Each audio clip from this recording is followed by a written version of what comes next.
원래 사회자가 이 질문을 분류를 해야 되는데 워낙 질문 내용이 다양해서 참 분류할 정도가 어렵네요. 그만큼 여러분들의 관심이 뜨겁다는 반증이 아닌가라는 생각이 듭니다. 제가 이 세미나 이 사회를 보다 보니까 언뜻 제가 올라오면서 23년 전에 제가 어떤 세미나 같은 생각이 나요. 그때 여러분 아시겠지만 우리나라에 94년도에 최초의 수능이 도입됐습니다. 그 전에 학력고사 시험 문제가 너무 단편적인 질문을 묻는다. 그래서 고등사고력과 창의력을 믿는 시험으로 바뀌어야 된다 그래서 새로운 수능 제도가 도입해야 된다 그래가지고 각 교과별로 그런 수능 문제는 어떤 식으로 만들어질까 굉장히 세미나가 전국에서 열리고 있었는데 제가 전공이 윤리과인데 윤리과 세미나에 갔는데 어떤 고등학교 선생님께서 윤리과 시험 문제 샘플을 하나 가져왔더라고요. 수능 문제는 이렇게 만들어져야 된다. 근데 A4지 한 장이더라고요. 그런데 그 문제가 소피스트와 소크라테스의 어떤 윤리사상을 비교 분석하는 문제인데 그 세미나장에 그 소크라테스의 윤리사상 부분에서 우리나라 최고의 권위자인 교수님이 있었는데 그 발표를 듣더니 자기가 아무리 고민해도 답을 못 찾다는 거예요. 이 수능 문제를 보면서 이렇게 이걸 언제 다 읽고 푸느냐 답을 모르겠다. 이게 답을 애들이 어떻게 푸느냐 그랬더니 이 선생님 고등학교 선생님께서 딱 한마디로 결론 내가지고 많은 사람 느꼈는데 교수님께서 못 풀지만 우리 학생들은 1분 안에 풉니다. 그 생각이 막 나더라고요. 이게 그때 논란이 아직도 23년이 지나 아직도 교육 현장에 남아있지 않는가 그런 생각이 들고요. 아까 모두에 소개해드렸지만 다시 한번 소개해드리겠습니다.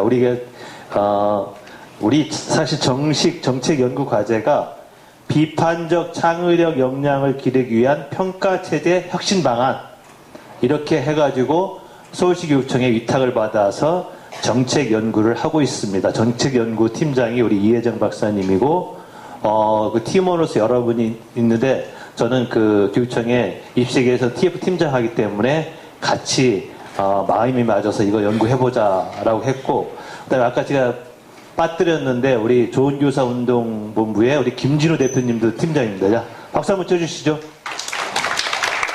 워낙 좋은교사 운동에서도 이런 분야에 대해서 이전부터 평가의 본질적인 내용이 바뀌어야 된다. 방식이 바뀌어야 된다.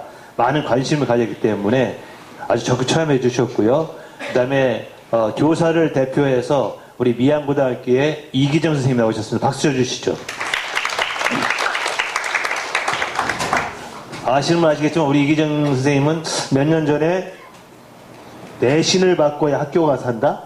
이런 책을 내가지고 굉장히 센세이션을 일으켰던 분입니다. 그래서 이분도 평가에 대해 굉장히 바뀌어야 된다고 생각하셨고 그 다음에 이혜정 선생님, 소장님을 아시고 그 다음에 두 분 경기외고 선생님께서는 아까 여러분들 발표를 들으셨지만 두 분 IB 과정을 맡으면서 실질적인 학교 현장에서 IB 과정을 실천에 옮기시고 계신 분입니다.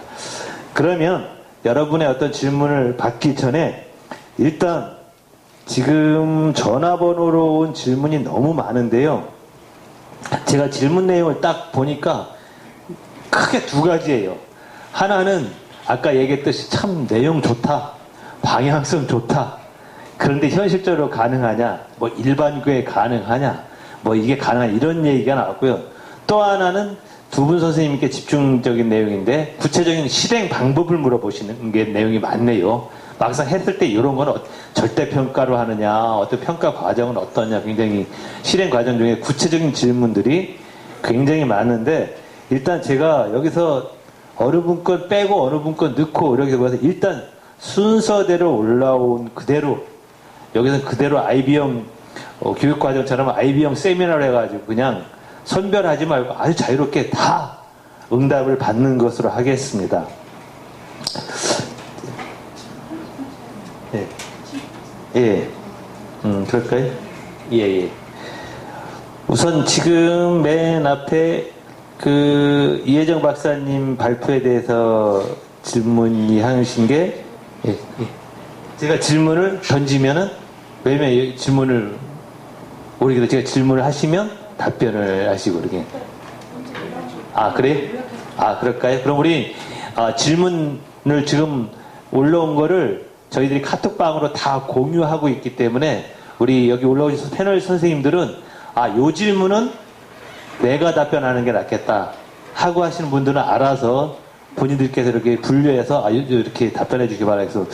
또 하나 염려되는 것은 지금 질문 내용이 대부분 이혜정 소장님과 두 분 선생님께 지금 몰려있어요. 어쩔 수 없어 오늘 발표를 하셨으니까. 하지만 좀 더 발전적인 차원에서 우리 항상 여기에서 관심과 고민을 했던 좋은 교사 운동의 김진우 대표님 나오셨고, 또 항상 평가 문제에 관심을 가졌던 우리 일반고의 현직 교사 입장으로서 어떤 생각을 가지고 있나 우리 이기정 선생님 나왔으니까 어떤 두 분에 대한 질문도 같이 던져주시면 고맙겠습니다. 그럼 먼저 우리 이혜정 소장님께서 관련된 답변해 주시겠습니다. 네, 지금 질문이 너무 많이 올라와가지고 이거를 다 다룰 수 있을런지 모르겠지만 근데 몇 가지 이제 중복되는 부분도 있고 그래서 몇 가지 말씀드리겠습니다. IB를 이게 지금 뭐 영어로 다 하는 것 같은데 이거 물론 일선학교에서 이게 가능하겠느냐, 애들이 다 그렇게 영어를 잘하는 것도 아니고 물론 당연히 안 가능하다고 생각합니다. 그리고 처음에 제가 IB를 봤을 때도 이게 우리나라에서 되겠어?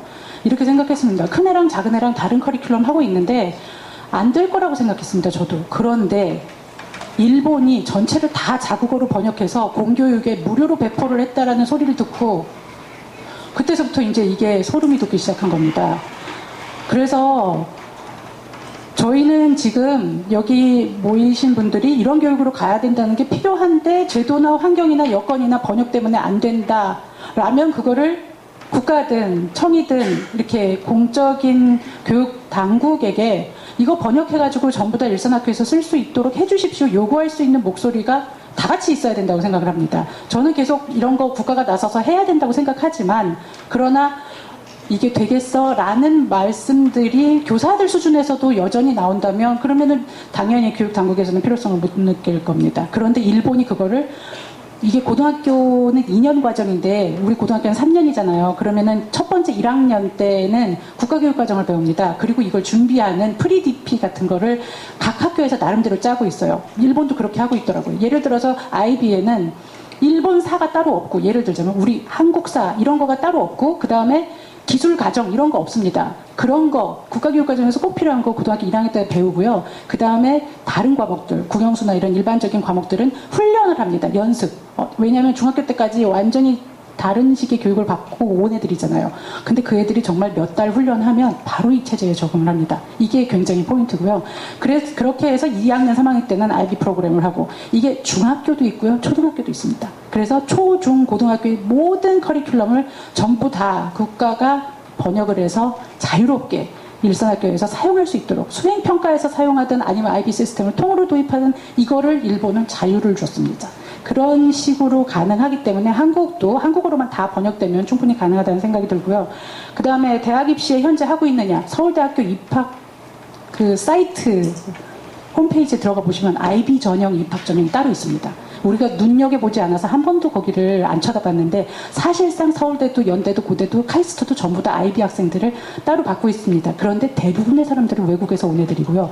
한국에서는 제주국제학교나 체두익이나 경기외고가 IB를 하고 있는데 그 학생들이 한국 학력을 인정받기 때문에 수능을 보지 않고 현재 서울대에 입학을 해왔습니다. IB 전형으로만. 그러니까 이게 우리가 모를 뿐이지 안 하고 있는 건 아니다. 이거 말씀드리고 싶고요.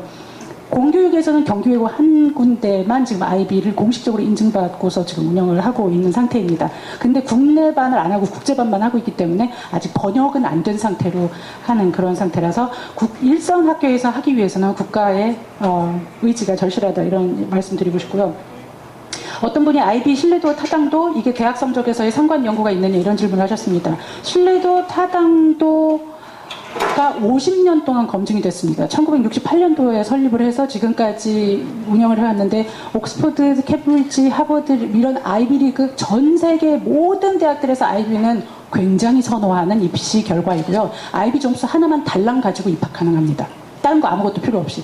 다만 대한민국의 수능은 전 세계 어디서도 인정되지 않습니다. 우리나라만 입학 가능합니다.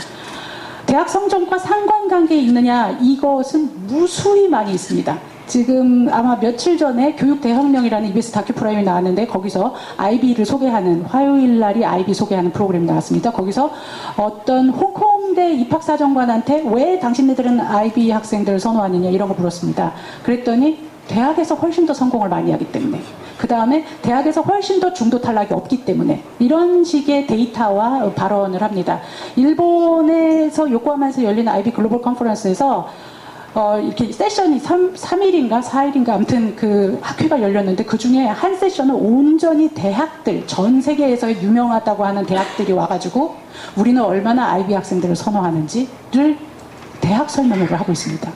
그런 만큼 대학들에서 인정하고 신뢰하고 타당한다는 거고 타당도가 있다는 거고 그 다음에 이제 그 신뢰도 문제도 이거는 표준화된 점수입니다. 100% 다 전 과목이 논서술형으로 이루어졌음에도 불구하고 표준화된 점수이기 때문에 여기서의 몇 점이 저 나라에서 몇 점과 같아요.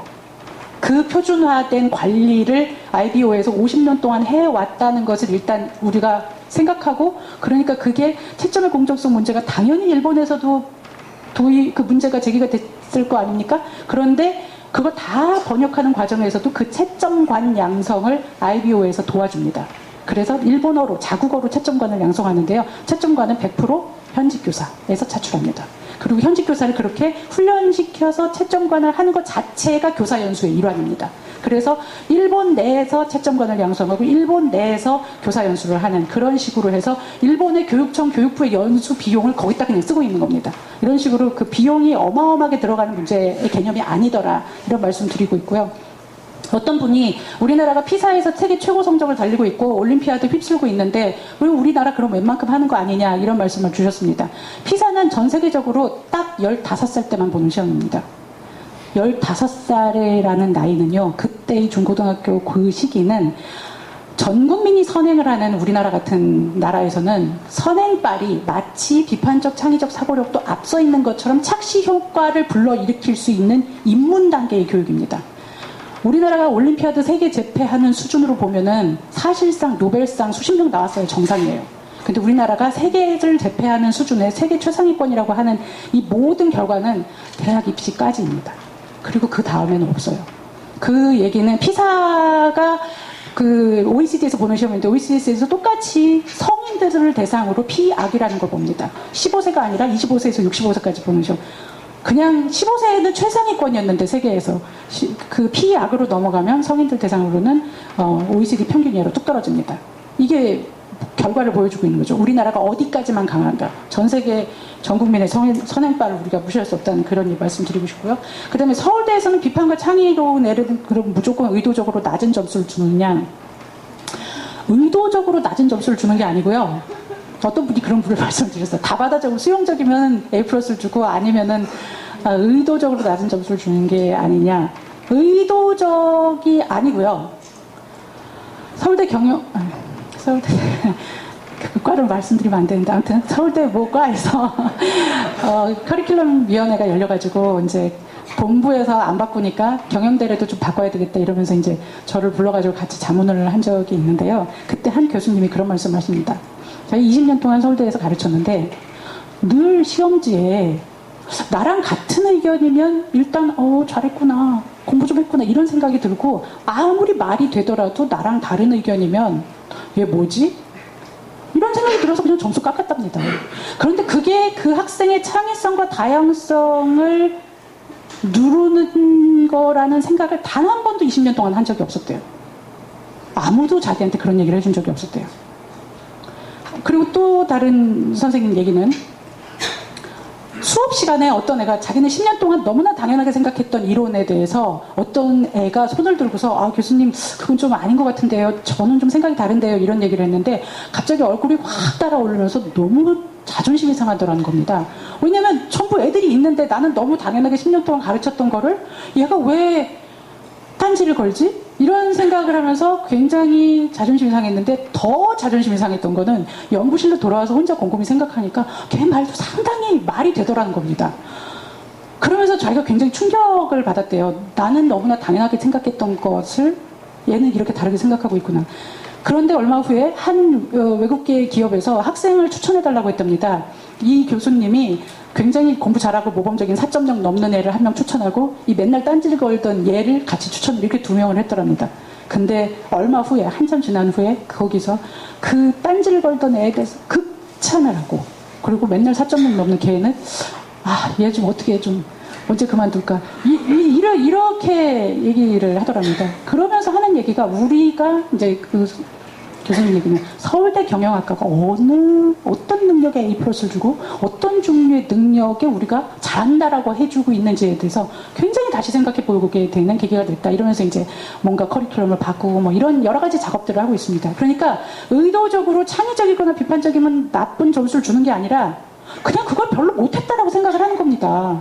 이게 공부를 제대로 안 했다라고 그냥 믿는 겁니다. 다른 종류의 생각을 하면 이게 답인데 왜 쟤는 딴소리를 하지? 진도 나가야 되니까 쓸데없는 소리를 하지 말라는 그런 생각을 대부분의 교수님들과 선생님들이 하고 있다는 겁니다. 그래서 이거는 스킬과 방법보다 훨씬 더 중요하게 패러다임과 철학의 문제라는 겁니다.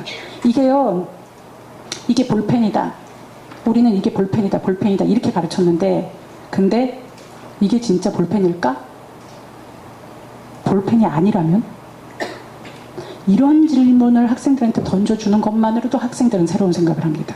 그래서 비판과 창의를 교육을 하는 첫 번째, 두 번째, 세 번째의 조건이 예일대 교수의 연구에 의하면 허용이라는 겁니다. 수업 시간에 허용하고 시험 볼 때 허용하고 교사의 눈빛으로 허용을 하고 그 허용이라는 건데 그 허용이라는 건 뭐냐면 그거에 점수를 주는 겁니다. 근데 그것에 비판과 창의적인 논문을 쓰고 보고서를 쓰고 리포트를 쓰라고 서울대 모든 교수들이 얘기를 합니다. 그러고서 정작 자기의 의견에 동조하는 것에 점수를 주고 있는 게 지금 현실이라지 않습니까? 그렇기 때문에 진짜 진정으로 허용을 평가에서 시스템적으로 할 수 있는 거로 가자는 게 오늘의 발표 내용의 취지입니다. 그리고 학원에서 이런 거 뭐 포트폴리오 다 해주고 이런 거 있지 않을까요? 사교육 걱정. 아까 아이들의 얘기 보셨죠? 학습지 시장 일단 없어질 거고 뭐 이런 얘기 하셨는데 IB 학생의 특징 중에 하나가 이제 선생님들도 말씀하셨는데 그 한국은 통계적으로 상위권으로 올라갈수록 사교육비를 더 많이 쓴다는 통계가 있습니다. 최상위권으로 올라갈수록 더 사교육을 많이 합니다. 이게 무엇을 위한 사교육인가 하는 질문을 던질 수 있습니다. 그런데 IB는 사교육 할 수 있습니다. 하기도 합니다. 그런데 신기한 건 못하는 애들일수록 더 합니다. 잘하는 애들일수록 안 하고요. 또 하나는 잘하는 애들도 자기가 잘하는 과목은 안 하고 부족한 과목을 합니다. 무엇을 의미하는 걸까요? 수업의 보완, 결손 이거에 대한 보충 이 개념으로 사교육을 접근을 하지 그 잘하는데 더 잘하기 위해서 더 실수 안 하기 위해서 이 무한 소모적인 경쟁과 이걸로 하지는 않는다는 그런 말씀을 드리고 싶습니다. 그리고 이렇게 해서 변별 어떻게 하느냐. IB는 절대평가 맞습니다. 그런데 전 세계적으로 그냥 생각을 해보십시오. 옥스퍼드랑 캠브리지랑 하버드에서 왜 이걸 인정할까? 이게 변별이 마지막 1점으로 하지 않고요. 이거 7등급으로 나눠져 있거든요. 근데 이 7등급이라는 것 자체에 그 원점수도 공개되고 등급 점수도 공개돼요. 근데 대학들에서 아무도 등급 그 원점수로 보지 않아요. 그냥 등급만 해요. 원점수를 공개하는 이유는 개인이 궁금할까봐.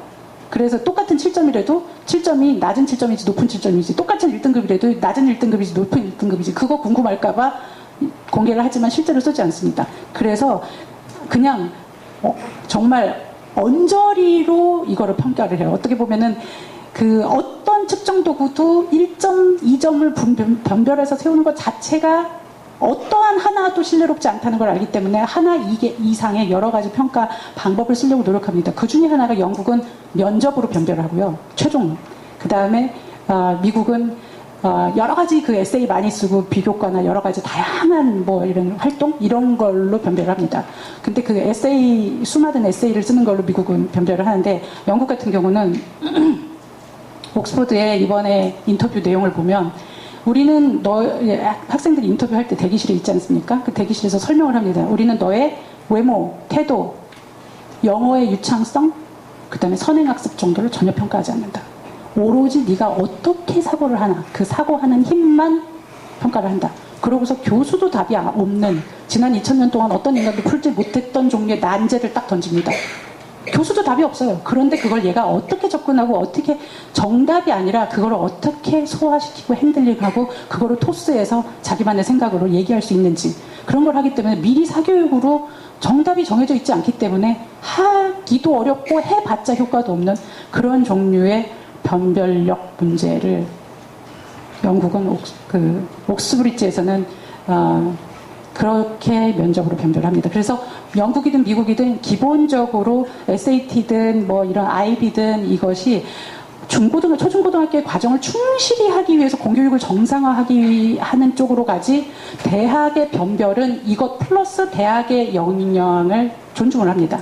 근데 우리는 지금 대입을 국가에서 컨트롤하고 있기 때문에 대학에서의 여러 가지 할 수 있는 여건이 많지 않은 상황이더라고요. 서울대 경영학과 같은 경우도 본부에서 인터뷰 질문이 정해지면 그럼 그것만 물어야 된다고 합니다. 이거에 뭐 경영학과에 어떻게 적성 내지는 어떤 사고력 이런 거는 하나도 측정할 수 없는 질문의 한계가 제도적으로 제한이 돼 있다는 그런 얘기를 들었습니다. 일단 저는 오늘 여기까지만 말씀드리고요. 국어나 이제 수학 관련해가지고 질문 들어온 것에 대해서 답변 드리겠습니다. 네. 우선 저희 학교에서 진행하고 있는 IB 교육과정 전반에 관한 질문도 주셨기 때문에 그 부분 먼저 설명드리고 제 과목에 관한 질문도 먼저 말씀드린 다음에 한솔 선생님께 마이크를 넘기겠습니다. 우선 IB 교육과정에 국어와 수학만 있는가라는 질문을 하셨는데요. 저희가 기회가 된다면 다 보여드리면 좋은데 가장 익숙하실 것 같고 관심 있을 것 같은 사례만 보여드렸고요. IB의 교육과정 체제는 1교과부터 6교과까지 있습니다. 그래서 6개의 교과군이 있고요. 그 각각의 교과군은 모국어와 관련된 모국어 언어문화, 그리고 제2외국어, 사회, 과학, 수학, 예술 순입니다. 그래서 학생들은 각 교과군에서 기본적으로는 한 과목을 선택해서 수강할 수 있게 되어 있고요. 이 6과목을 이 안에서 6과목을 다 들어야 기본적으로 이 학생이 교과과정을 이수했다라고 하는 것을 증명할 수 있습니다. 그리고 아까 기본반과 심화반은 어떻게 나누는가 하셨는데요. 이건 학생의 절대적인 선택에 좌우됩니다. 그래서 학생들이 IB를 이수하려면 6개 교과목 중에 3개 이상을 반드시 심화반을 해야 합니다. 그래서 어떤 학생은 4개를 심화반을 해서 자기의 어떤 아카데믹한 우수성을 보여주기도 하고요. 그렇게 해서 과목 선택을 하고요. 그리고 그것 외에 다시 3개의 코어라는 게 있는데요. 지식이론 과목, 그리고 졸업 논문 과목, 그리고 카스라고 하는 활동 영역이 있습니다. 그래서 아까 말씀드린 6교과군의 예술 영역이 있는데요. 체육은 예술 영역에 들어가진 않고 이 카스에서 액티비티로 활동으로 진행을 합니다. 그래서 이것만 들으셔도 대충 짐작하실 수 있겠지만 어떤 교과에 치중하지 않고 전 교과에서 학생이 관심 있는 교과를 기본 심화를 나누어서 선택할 수 있고, 그리고 졸업 논문도 써야 하고 또 지식의 토대가 되는 지식 이론도 공부하고 다양한 봉사활동, 창의적 활동, 또 체육활동 이런 것도 하니까 균형 잡힌 교육과정이겠구나라고 그 정도는 좀 생각해 주실 수 있을 것 같습니다. 그리고 이제 학기중 평가를 어떻게 하는가에 대해서도 좀 궁금해 하시는 것 같습니다. 각 교과별로 그 평가 세부 기준은 다 가이드북에, IBO에서 제작한 가이드북에서 제시가 되고요. 아까 보여드린 대로 한국문학에서는 주된 평가가 5개가 있는 셈이고요.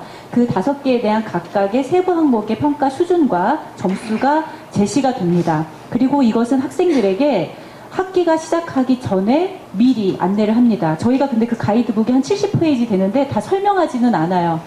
필요할 때 그 평가를 하기에 앞서서 준비 단계에서부터 학생들한테 이렇게 평가할 거다라고 하는 것을 가이드북에 근거해서 저희가 제시하고요. 예를 들어서 글쓰기 평가를 하는데 학생들이 전혀 자기가 어떤 점수를 받을지 짐작하기 어렵잖아요. 그럴 때는 미리 제가 이전 학생들이 썼던 자료라든가 제가 갖고 있는 자료에서 글을 먼저 보여주고 학생들 스스로 평가 기준에 따라서 채점을 해보게 합니다. 그런 다음에 학생들이 좀 어느 정도 의견을 보인 다음 제가 왜 이렇게 채점했는지, 그리고 이 점수는 총점을 이 에세이는 몇 점 받을 수 있는지를 한번 설명을 해줘요. 그런 다음에 한 번 정도는 더 학생들이 연습할 수 있는 기회를 주고요. 그것에 대해서 또 그 코멘트를 첨삭을 다 해서 보내준 다음에 마지막으로 한 3번째 단계쯤에서 학생들의 실제 수행평가를 합니다. 그리고 그러면 학기 평가는 어떻게 이루어지냐? 제가 말씀드린 대로 1부에서 4부까지 각 학기별로 메인 평가는 하나밖에 없습니다. 그러면 그걸 주로 하되 말하기, 글쓰기의 균형이 있어야 하기 때문에 그 아이비에 제출해야 되는 그 평가는 제외한 나머지 영역에서 제가 임의로 수행평가를 구성할 수가 있습니다. 그래서 글쓰기가 주인 그런 학기가 있다라고 할 때 그 글쓰기 말고도 다른 글쓰기도 연습해보고 또 말하기도 시켜보고 하면서 그 아이비에서 요구하는 그런 평가 형식을 따라서 학생들이 계속해서 학기 중에 연습할 수 있도록 하고요. 그것을 100점으로 구성해서 진행을 합니다. 그러면 이제 졸업시험과 그동안의 한 평가가 어떻게 조합되는가 아까 수학과에서 설명을 해주시긴 했는데요.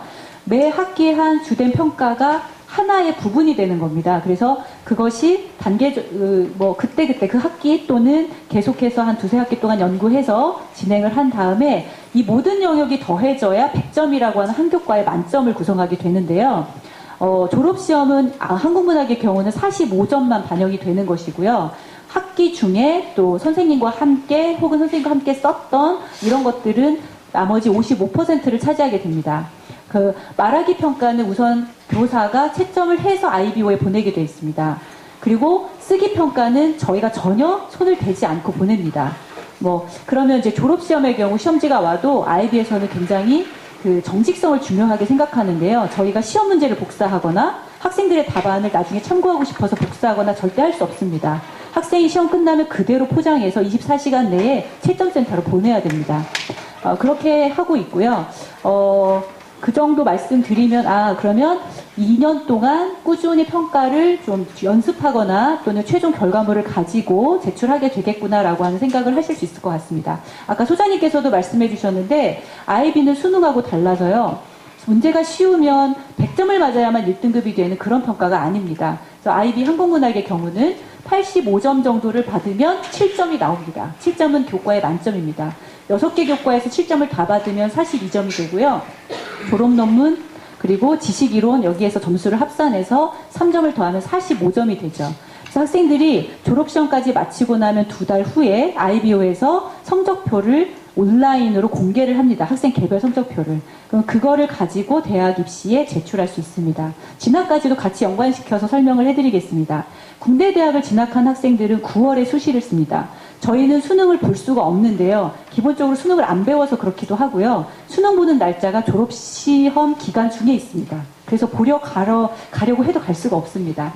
그래서 학생들은 일부 대학들의 수능이 없는 전형, 특기자 전형 쪽으로 지원을 하게 되고요. 저희 학교 학생들의 경우 국제학부라든지 또는 특기자 전형 중에 일부 학과를 이제 전공을 할 수 있게 해주는 대학들에 지원을 하고 있습니다. 경기외고의 상황을 말씀드리면 전체 지금 25명 정도가 한 반인데요. 저희 한 클래스인데요. 그 중에 절반 정도의 학생들이 국내 대학에 지원을 하고요. 그 학생들 중에는 이제 때로는 국내 대학에 한 학기를 다녔는데 해외 대학도 합격을 받는 경우가 있습니다. 추가로 지원을 해서요. 그럴 경우에는 이제 학생이 선택하는 경우도 있고 그렇습니다. 저희가 지금까지 5번째의 졸업생을 배출을 했는데요. 많은 학생들이 해외로 선택하는 그런 경향을 보였습니다. 그리고 국내 대학에 지원을 할 때는 아이비 점수가 아직 안 나온 시기거든요. 졸업시험은 11월이고 지원은 9월에 하니까 그럼 어떻게 내야 될까요? 일단은 나이스를 다 보내고요. 그리고 추가적으로 저희가 학생들이 몇 점을 아이비에서 받을 것 같다라고 하는 걸 아이비에서 집계를 하는 시기가 있습니다. 공식적으로는 10월이거든요. 11월 졸업시험을 앞두고 한 달 전에 각 교과 교사들이 몇 점 받을 것 같은지 학생별로 다 예측하라고 합니다. 그럼 저희가 예측을 하는데요. 그거를 또 한 달 전에 더 해서 국내 대학 가는 학생들이 그 점수를 좀 활용할 수 있도록 대학 지원할 때, 물론 안 받는 대학도 있습니다. 받는 대학에 한해서 활용할 수 있게 저희가 그렇게 산출하고 있습니다. 기본적으로 절대평가가 맞습니다. 그래서 수행평가의 경우 점수 레인지가 굉장히 큽니다. 25점 만점인 쓰기 평가를 했을 때요. 어떤 학생이 정말 실력이 안 좋으면 저희가 6점도 주고 9점도 줍니다. 그 평가 기준에 근거해서요. 그리고 잘 썼다고 하면 25점 받을 수 있습니다. 그리고 그런 학생이 늘 한두 명이냐 그렇지 않고요. 어떤 애 학생들이 국어를 정말 재밌어서 잘하면 만점에 가까운 학생이 더 많을 수도 있고요. 그거는 학생들의 역량에 따라서 저희가 기준에 따라 평가하고 있습니다. 그럼 학생이 나중에 점수를 받은 다음에 항의할 수도 있다. 네, 물론 할 수 있습니다. 그런데 이제 질문을 하러 오거든요. 사전에 미리 평가 기준을 공지했고요. 그리고 그 기준에 맞춰서 이렇게 채점한다라고 알려줬고요. 여러분이 쓴 글에 대해서 한 번 더 피드백을 줬잖아요. 그렇기 때문에 그 다음에 받은 점수에 대해서 거의 이의 제기가 없는 편이에요. 지금 아이들은 대부분 좀 익숙해졌고요. 그리고 가끔 선생님 제가 이런 질문은 많이 와요. 제가 이번에 25점 만점에 한 18점 정도를 받았는데 선생님이 보시기에 제가 어떻게 해야 이걸 잘 쓸 수 있을까? 이런 정말 발전적인 질문을 하러 옵니다. 그러면 너의 글을 내가 다시 보면서 설명해 줄게. 이러이러해서 요거를 조금 더 발전시키면 좋겠어. 그렇게 조언해 주고요. 그걸 토대로 다음 시험에 학생은 더 발전할 수 있도록 준비를 합니다. 일반 학교에서는 학생 수가 많은데 과연 수업을 할 수 있을까? 그런 질문 주셨습니다. 저희 학교에서도 1학년 아이들은 아직 IB 과정이 아니거든요. 그래서 저희가 프리-DP라는 이름을 주고 있는데요. 준비 과정입니다. 그래서 이 학생들은 한 학급 전체가 수업을 하고 있어요. 한 학급 전체가 하지만 교사가 얼마든지 의도적으로 수업 내용이나 방식을 설계한다면 학생들이 뭐 다 대답은 할 수 없고 다 얘기는 할 수 없다 하더라도 굉장히 자발적인 토론 중심의 수업이 합니다. 그리고 조별 토론 같은 거를 적극적으로 활용하고 그 결과를 교사가 잘 수합하고 피드백을 준다면 그러면 좀 저는 가능하다고 봅니다. 실제로 저희 프리디피 학생, 1학년 학생들도 그렇게 하고 있습니다. 네, 저는 이 정도 말씀드리면 될 것 같고요. 혹시 전체적으로 IB가 어떤지 학교에서 어떻게 할 수 있는지가 궁금하시다면 저희 학교 홈페이지에 들어와 보시면 국제반 IB에 관한 홈페이지가 있으니까요. 참고하셔도 괜찮겠습니다. 네, 저도 제가 답변할 수 있다고 생각되는 문제들에 대해서 답변을 드리도록 하겠습니다.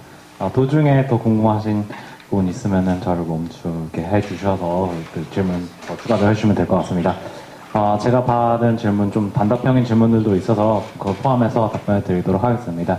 IB 그러니까 IB 수업을 하기 위해서 별도의 자격증이 필요한가 이런 질문이 있었는데요. 별도의 자격증은 없습니다. 다만 이제 다른 교육 과정이기 때문에 저희가 이제 IBO에서 주최하는 연수에는 이제 당연히 참석을 해야 하는 부분은 있습니다. 수학에 있어서 교수 자료나 문제 자료 등을 얻을 수 있는 사이트나 책자가 있나요? 라고 되어 있는데요.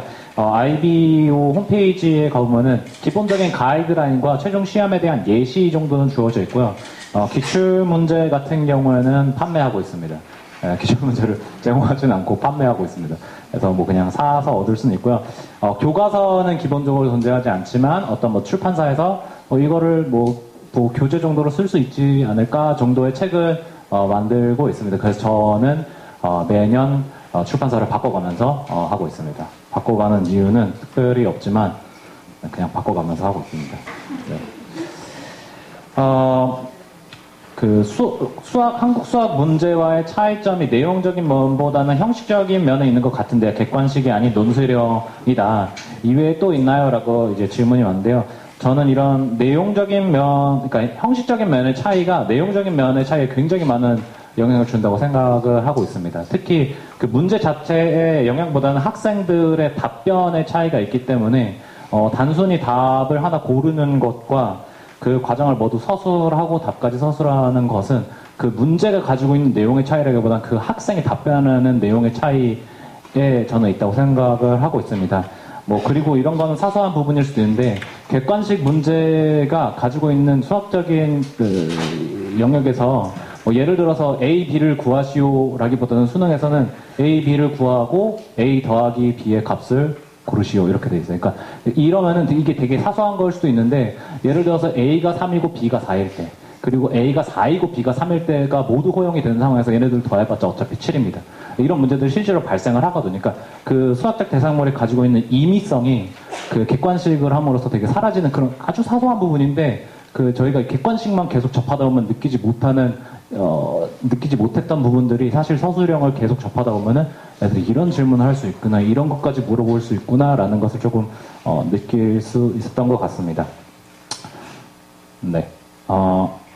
어떤 시험지를 이제 IBO에서 다시 평가하냐라고 이제 여쭤보셨는데, 학기 중에 저희는 중간고사를 보지 않고 기말고사 하나만 보는데요. 학기 중에 평가는 IBO에 보내는 것이 아니고요. 11월 달에 보는 그 학생들의 입장에서 수능만 이제 IBO에 보내서 채점을 한다고 볼 수 있습니다. 그리고 이 질문은 조금 다른 형식으로 두 질문이 왔었는데요. 제가 이제 아까 이제 소개해드렸던 수행평가, IA, 그 학생들이 보고서로 작성하는 거, 이거 만약에 사교육에 어떤 힘을 빌려서 대피라면은 약간 대필이란 표현은 안 쓰셨지만 다른 사람이 써주면 어떻게 하냐. 졸업 논문도 그렇고 IA 같은 경우에도 IB에 저희 학교에서 저희 학교 이름을 걸고 제출할 때 교사가 이거는 학생이 쓴 거다라는 서명을 하게 됩니다. 그리고 그 과정에서 학생들하고 면담을 하면서 그 학생이 실제로 썼는지를 확인하는 과정이 존재합니다. 그래서 그 과정에서 저는 충분히 그 학생이 작성을 했는지 안 했는지는 막상 해보면 굉장히 쉽게 들통나는, 사실 안 쓴 사교육의 힘을 빌려서 한 경우가 없어서 굉장히 쉽게 들통난다고 생각합니다. 예를 들어서 저는 어떤 질문들도 하냐면은 학생들이 보고서에 작성한 컴마 하나를 가지고 이 컴마가 왜 있냐, 이 컴마를 여기다 찍은 수학적 이유가 뭐냐, 이걸 좀 설명해달라. 제가 아까 PPT를 처음에 할 때 수학 IB 수학 과정을 평가하다 이렇게 되어 있었는데, 제가 시작하면서 IB 수학 컴마 과정을 평가하다 이렇게 하는 게 더 좋았을 텐데 라고 시작을 했는데요. 이런 학생들은 제가 얘기하는 거는 보고서에 찍혀 있는 잉크 하나하나에 나는 질문을 할 수 있다. 그렇기 때문에 좀 사실 대필이 좀 구조적으로 어려운 부분이 있는 것 같습니다. 그거에 저는 수업 방식의 차이, 수업 방식 어떻게 수업하시나요? 이런 질문이 있었는데요. 제 수업의 한 80%는 강의식입니다. 저는 근데 수업 방식이 중요하다고 생각하십니다. 물론 강의를 할 때 문제 풀이는 거의 안 하고요. 그 용어들이라든가 어떤 수학적 대상물을 정의할 때 우리가 이거를 납득하고 이렇게 정의할 수 있을까? 이런 조금 발문들을 많이 하고, 저는 이런 그 수업 방식에 있다기보다 요즘에는 뭐 이런 수업 방식, 토론식 수업 방식, 하브르타? 하여튼 되게 다양한 수업 방식도 있잖아요. 저는 근데 수업 방식보다는 교사의 발문이 더 중요하다고 생각하거든요. 그 강의식 수업을 하도 그 발문이 되게 다르면은 저는 충분히 아이들이 다른 관점에서 접근할 수 있다고 생각하고 있습니다. 네. 정도? 더 많은데요. 일단 한번 끊고 가도록 하겠습니다. 예.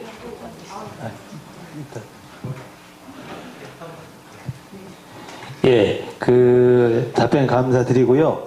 그 다음에, 이제 한두 번씩 더 기회를 드릴 테니까, 또 질문 중에, 지금 거기는 경기 외고니까 그렇지 않냐. 실제적으로 일반 학교에서 어려움이 굉장히 많다, 이런 질문들이 많아. 예를 들어서, 교사의 역량에 따라 다르기 때문에 교사의 재교육 문제 어떻게 할 거냐. 그 다음에 IB 중심으로 교육과정을 강조하다 보면은, 이 교사 중심 교육과정을 강조한 시대에 이게, 하나로 몰고 가는 거 아니냐, 또는 일반고에 있어서 독서나 기타 애들의 이 편차가 굉장히 많은데 이걸 어떻게 극복할 것이냐, 또는 단답형 하나 채점에도 엄청난 민원이 들어오는데 채점의 공정성 문제에 있어서 이걸 어떻게 과연 감당할 거냐. 하여튼 학교 현장의 교사들이 겪는 어려움이, 이 질문이 많이 들었습니다. 이 질문뿐만 아니라 기타 학교 현장에서 어떤 어려움을 겪고 있는가, 여기에 대한 의견 우리 두 분, 김진우 선생님과 이기정 선생님께서 답변해 주시면 고맙겠습니다. 네, 저도 그 IB 과정을 보면서는 좀 첫 인상이 상당히 엘리트 교육 같다는 그런 인상들이 있었고, 가장 고민들이 일반 학교에 어떻게 이게 적용이 가능할 거냐, 그런 질문들을 많이 했는데요. 일단 제가 가진 생각은 이제 학생 차원과 교사 차원으로 나눠봤을 때 얼마나 잘 받아들여지겠느냐 이렇게 생각을 해보면, 학생들의 그 수업 직접 참관도 하고 하면서 드는 생각들은 이렇게 각자 얘기도 하게 하고 참여를 하게 하는 그런 방식들이, 그러니까 통상 학교에서 수업을 이해하지 못하고 이 소외되는 아이들의 차원에서 볼 때 이 수업이 훨씬 따라가기가 좋겠다, 그런 생각이 듭니다. 왜냐하면 이제 기존의 그 어떤 일제식 강의 수업으로 가다 보면 이해를 못하면서 그냥 멍하니 앉아있는 애들이 많은데, 그러니까 그 일반 수업에서 소외되는 아이들이 훨씬 많다는 생각이 들고요. 근데 이제 아까 말씀하신 그 국어 수업 같은 경우를 보면 끊임없이 아이들이 얘기를 해야 되기 때문에, 그러니까 그 아이들 수준에서 얘기를 하는 거죠. 그러니까 선생님은 그 아이들 수준에 맞게끔 얘기를 할 수밖에 없기 때문에, 그러니까 전체적인 수준으로 볼 때는 학교별로 차이는 있을 것 같아요. 수준이 높은 아이들이 있는 학교는 그 수준대로 되겠지만 그냥 우리 일반 아이들이 있는 그 학교에서는 그 아이들의 수준에 맞는 맞춤형 그 수업이 이루어질 수 있겠다 하는 그런 생각들이 들어서 일반 학생들이 따라가기가 훨씬 괜찮은 수업이겠다 이런 생각이 들었고요. 그 다음에 선생님들 차원에서 이거를 소화할 수 있겠느냐라고 볼 때는 저는 뭐 아무 문제가 안 된다라고 보는 게 이미 선생님들이 뭐 이게 특별한 뭐 하늘에서 떨어진 수업이 아니라 이런 수업은 이미 하고 있다고 생각을 하고 그 다음에 되게 이게 정상적이라는 생각이 들어요. 우리가 뭐 어떤 독서 토론 모임이라든지 이런 걸 할 때 그냥 읽고 서로 얘기하고 뭐 이런 과정들, 그 다음에 이미 우리가 대학에서 배웠던 과정들이 이런 수업들을 다 경험했기 때문에 그냥 이걸 하면 된다는 생각이 듭니다. 근데 이제 왜 우리가 못했느냐를 생각을 해보면 일단 시험의 형태가 이 객관식 수업이다 보니까 이런 수업으로 가지고는 뭐 진도를 뗄 수가 없고 또 그 다음에 본인은 또 나름 의지를 갖고 토론 수업이다 하고 싶지만 이 다른 선생님들하고 이게 시험 형태를 또 맞춰야 되잖아요. 그런 제약들 때문에 이런 공간들이 없었기 때문에 잘 안 됐다 이런 생각을 하는 것이지 실제로 어떤 이렇게 할 수 있는 공간을 열어주기만 하면 저는 뭐 선생님들의 준비도는 큰 문제가 되지 않겠다 그런 생각들을 했고요. 그래서 좀 교사별 평가라든지 이런 부분들이 제도화 되는 게 중요하겠다는 생각을 하고 뭐 아직 그 제도화가 안 된다면 현재 틀 가운데서는 수행평가 비중을 훨씬 더 높여가지고 교사 개인이 좀 할 수 있는 영역을 넓혀주면 뭐 최소한도로 이렇게 지필은 뭐 형식적으로 이렇게 같이 맞추더라도 교사 개인별로 좀 독특한 이렇게 수업을 할 수 있는 그런 여지를 열어두는 게 좋겠다 이런 생각을 했습니다. 그리고 마지막으로 그 교사 중심 교육과정하고 좀 안 맞지 않느냐 저는 정반대로 생각하는데 지금의 어떤 평가 형태에 맞춘 그리고 이 현재 교육과정이 오히려 교사의 자율성을 제약하고 있는 것이지 IB 같은 경우는 물론 그 어떤 표준화된 나름의 목표와 평가 기준들이 있지만 그 안에서 교사가 선택할 수 있는 재량권이 훨씬 더 많았거든요.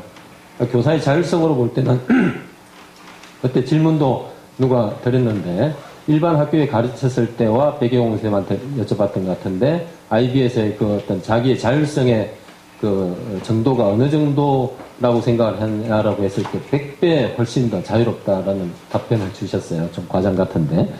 아무튼 그렇게 해서 이 교사에게 주어지는 그 자율성의 정도에 볼 때는 교사 중심의 교육과정이라고 하는 그 차원의 취지를 훨씬 더 잘 구현할 수 있는 교육과정인 것 같다. 저는 그런 생각이 들었습니다.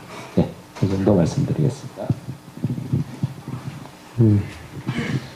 그 오늘 지켜보시는 선생님들 아마 한 명 한 명이 머릿속에 복잡할 것이고 또 선생님마다 그 초점을 두고 보는 그 시야가 또 다양할 거라고 봐요. 그냥 우리 교육이 꼭 IB가 아니더라도 이와 비슷한 교육, 이것이 추구하는 어떤 교육의 방향, 장기적으로 우리 교육도 저렇게 가야지라는 관점에서 이 강의를 들으신 분은 아 그러네 하고 고개를 많이 끄덕였을 거라고 생각이 들어요. 또는 지금 학교에서의 수행평가와 그 학종에 기록되는 교과 세부 능력 특기사항 이걸 이용해서 우리가 조금 다른 시도를 많이 하고 있지 않습니까? 그래서 수행평가나 교과 세특을 이용해서 우리가 조금 수업을 변화시키려고 하는 분들이 계신데 거기에 대해서 아이디어를 조금 얻으러 오신 분들도 뭐 배울 게 있네 이렇게 생각하실 수도 있고 또는 뭐야 저거 내가 이미 다 그거보다 더 잘하고 있어 겨우 그거야? 이렇게 생각하신 분도 계시리라고 생각을 해요.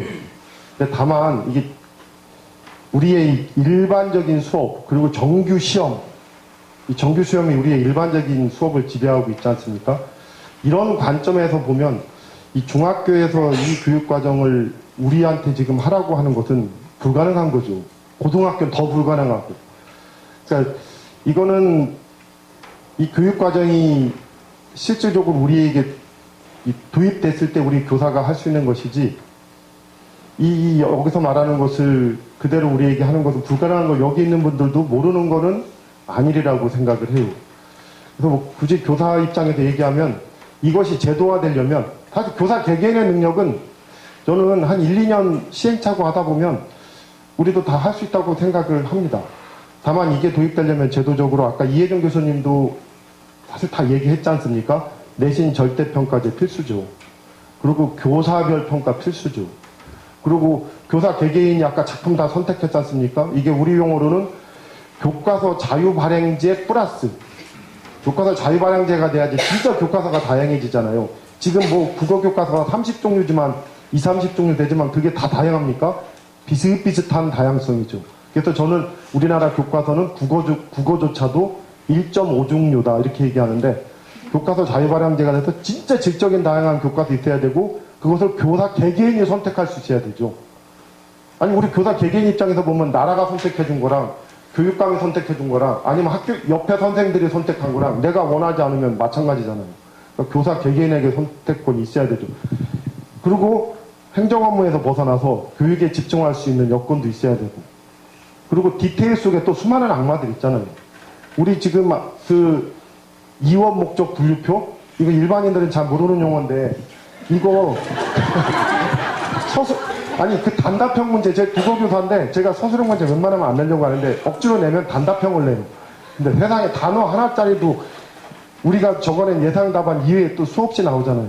근데 이게 진짜 한 문장짜리 서술형이라면 근데 이게 1000자짜리 글이라면 만약에 이원 목적 부에 우리가 논술형 완전 논술형 문제 1000자 냈는데 이 학교에서 모범 답안 하나 발표하고 예시 답안 한 3개 발표하고 나중에 나서 유사 답안 더 생기면 몇 개 더 쓰시오 하면은 절대평가 교사별 평가 다 있어도 아이 더럽고 치사해서 나 이거 안 해 이렇게 가지 않겠습니까?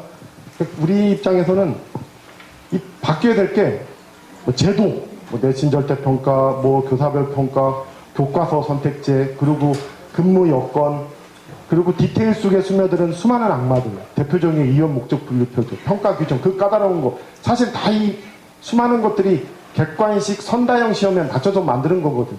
그거 그대로 유지하면서 평가 바꿔봐 하면은 이게 되지 않죠. 그래서 교사 개개인의 입장에서는 이렇게 이 관점에서 본 분은 들으시면서 화가 났을 거예요. 아니 진짜 우리한테 저거를 얘기하는 거야. 우리 현실도 모르고 이렇게 아마 화가 나신 분들도 저는 있을 거라고 생각을 해요. 그래서 교사 개개인의 관점에서 보면은 이렇게 제가 볼 때는 실행 불가능하지만 아니 그 제도적 측면에서 불가능하지만 만약에 이런 교육 과정이 국가적 차원에서 주어졌을 때 저는 교사 선생님들 하나하나는 한 1, 2년 시행착오 이렇게 극복하면 저는 금방 할 수 있을 거라는 생각을 하고 저 또한 그거 한 1, 2년 주면 저 못할 거 뭐 있어? 이런 생각이 들고 무엇보다 더 재밌을 거라는 생각이 들어요. 혹시 여기 체육 선생님들 보셨나요? 한번 손 좀 들어보실래요? 제가 얼마 전에 체육 선생님 이런 얘기를 하더라고요. 10여 년 전 음악미술 체육이 내신에서 제외될 때, 즉 완전한 그 절대평가잖아요. 그 3단계 도입할 때 음미체 선생님들이 데모했대요. 저 기억납니다. 데모했어요. 왜? 완전한 절대평가 음미체가 되면 어떻게 보면 입시에서 영향력이 상실되는 거잖아요. 그러면 우리의 밥그릇이 뺏길까봐 또는 자기가 잘릴 줄 알았대요. 그런데 한 명도 잘린 적 없고 오히려 이제 그 시절로 돌아가기 싫다는 거예요. 이게 뭐냐면은 체육의 본질에 접근하는 수업을 하게 됐다는 거예요. 옛날에는 배구 수업하면 어떤 수업을 했냐면 평가 때문에 이렇게 리바운드 몇 개, 농구 수업하면은 골에 그 10번 던져서 몇 개 들어가나 이런 거 갖고 테스트를 했단 말이죠. 뭐 축구하면은 골대 세워놓고 공차 갖고 몇 번 맞추나 이런 수업. 그러니까 재미가 별로 없었는데 절대평가가 되면서 배구 수업하면 배구의 본질에 충실하고 농구 수업하면 농구의 본질에 충실하고 축구 수업하면 축구의 본질에 충실하니까 수업이 그렇게 재밌고 그래서 교원평가 때 체육 선생들이 점수가 매우 높다는 거에 대해서 자기들은 자부심을 갖는다고 하더라고요. 근데 생각해보면 제가 이제 국어 선생으로서 문학 수업이잖아요. 이 체육만큼 애들이 문학을 좋아하진 않아요. 그러나 선생님들 우리가 시 수업을 하고 소설 수업할 때 시의 본질적 재미, 소설의 본질적 재미라고 하는 것을 국어 선생들은 알고 있단 말이죠. 그러면 이 시의 본질을 추구했을 때 이게 훨씬 더 수업이 재밌다는 거. 이 소설의 본질을 추구했을 때 이게 훨씬 재밌다는 것 알고 있거든요. 그래서 저도 저에게 온전하게 작품 선택의 권한을 주고 수업의 권한을 주고 평가의 권한을 준다면 지금보다 훨씬 더 아이들도 재밌고 저도 재밌는 수업을 할 수 있겠다. 이런 생각을 하고 그걸 간절히 원해요. 근데 저희에게는 아까도 말씀드렸듯이 수많은 게 막혀 있지 않습니까? 이원, 목적, 분류표를 비롯한 수많은 디테일 속의 악마들. 그리고 상대평가. 그리고 학년 전체를 똑같이 평가해야 되고 교과서 진도 똑같이 나가야 되고 플러스 또 수능이라는 것도 우리에게는 또 매우 큰 짐이고. 그래서 저는 오늘 이 자리에 어떤 관점에서 왔냐면은 내가 그 국어교사로서 이 그 교과의 본질에 충실하면 아이들도 행복하고 나도 더 행복해지고 수업이 더 재밌을 것 같은데 이것을 실현하려는 날이 언제 올 것인가. 뭐 요 관점에서 사실은 들었습니다. 근데 저한테 대답하는 것이 현재 교사로서의 어려움을 얘기하라면 1시간 더 얘기할 수도 있어요. 현재 교사로서 뭐 지금 말하는 거 더 1시간 동안 그러나 이쯤에서 끝나겠습니다. 예, 현재 교사로서의 말이었습니다. 예, 우리 이기정 선생님, 제 대학 학번 동기인데 항상 만날 때마다 아주 시원시원합니다. 사이다 마신 것 같습니다. 오늘 나온 지금 질의응답하는 과정에서도 질문이 또 들어왔고요. 아까 응답하면서 아차 내가 이거 좀 빼뜨린 거 있다라고 있으면 한두 개씩 더 시간 들 테니까 짧게 하시고 이거 끝나시면 예, 문자를 못 보냈지만 내가 직접 질문하고 싶다라고 있으면 그 질문 받도록 하겠습니다. 같이 동시에 말씀드리다 보니까 빠뜨린 게 있어서 말씀 다시 드리겠습니다. 어떤 선생님께서 언어와 문학은 그럼 어떻게 가르치는지, 무엇을 가르치는지 물어보셨는데요. 저도 가르쳐 본 적은 없는 교과이지만 많은 국제학교에서는 아이비를 하는 학교에서는 이 과목도 선택하고 있습니다. 문학을 일부 가르치는 걸로 알고 있고요. 저희가 예전에 국어생활이라는 교과에서 많은 언어로 이루어진 많은 활동들이라든가 광고라든지 이런 다양한 형태의 텍스트들을 접하지 않습니까? 그런 부분들을 종합적으로 공부하는 것으로 제가 알고 있습니다. 그래서 일상생활에서의 대화의 어떤 효과적인 대화에 관한 것부터 해서 어떻게 하면 설득적인 말하기가 이루어지는지 하는 저희가 비문학적 요소라고 보는 내용들이 많이 포함되어 있는 걸로 알고 있고요. 그리고 아까 저희가 경기외고에서 아이비 평가를 어떻게 하는가 부분에서 좀 오해가 있으실 수 있을 것 같아서 다시 한번 설명을 드리고자 하는데요.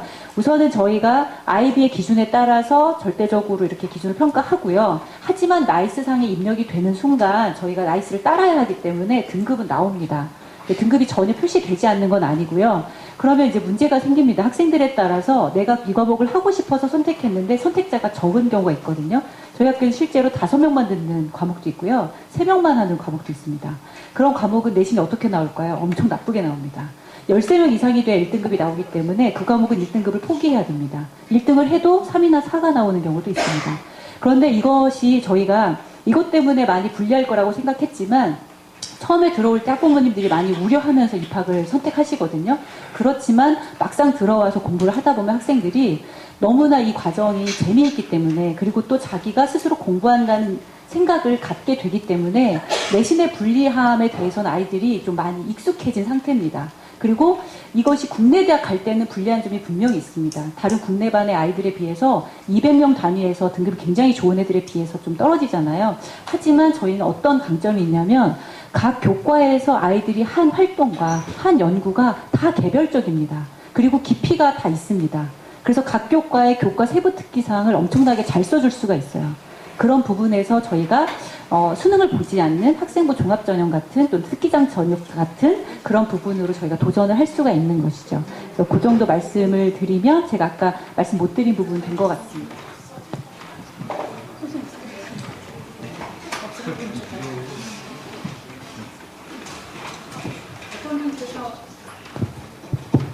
어떤 분께서 미술 같은 거 IGCSE 그 포트폴리오를 외부 학원에서 멋지게 프로세스 포트폴리오를 만들어 올 수 있지 않냐라는 질문을 주셨습니다. IB나 IGCSE는요 얼마나 진짜같이 그리는 거가 그렇게 평가의 대상이 아닙니다. 그거보다 얼마나 남들과 다르게 나만의 생각을 해냈느냐의 과정평가에 굉장히 집중되어 있습니다. 그래서 아까 김원선 선생님 말씀하셨듯이 작품을 옛날에 우리 미술학원 보면 아그리파 석상 하나 갖다 놓고 막 여러 사람이 똑같이 그리는 거 했잖아요. 그런 건 절대 안 합니다. 그 대신 얼마나 나는 진짜 꿈에도 그리지 못하는 새로운 기발한 아이디어로 뭔가 새로운 걸 해냈는가를 보기 때문에, 그리고 그걸 왜 그렇게 했는지를 반드시 설명할 수 있어야 됩니다. 그래서 그거에 대한 설명을 왜 그렇게 했는지를 계속 질문을 하다 보면 이게 얘가 했는지 안 했는지가 보입니다.